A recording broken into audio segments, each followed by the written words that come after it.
लोकसभा मतदारसंघांची फेररचना करून 2029ला महिलांसाठी 33% आरक्षण लागू करण्याचा निर्धार केंद्र सरकारने केलेला आहे आणि त्यासाठी 107वी घटना दुरुस्ती विधेयक आजपासून सुरू होणाऱ्या 3 दिवसीय अधिवेशनामध्ये मांडलं जाणार आहे। या घटना दुरुस्तीमुळे लोकसभेची सदस्य संख्या 543 वरून 850 इतकी होणार आहे। या 850 जागांपैकी 273 जागा या महिलांसाठी राखीव असणार आहे। मात्र या घटना दुरुस्तीसाठी सरकारला 2/3 सदस्यांचा पाठिंबा आवश्यक आहे।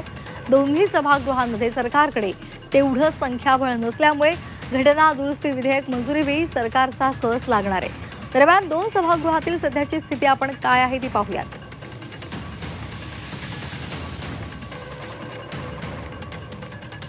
तर लोकसभेमध्ये एनडीए 293, इंडिया 232, इतर 16 आणि 2/3 बहुमत लागणार आहे 364।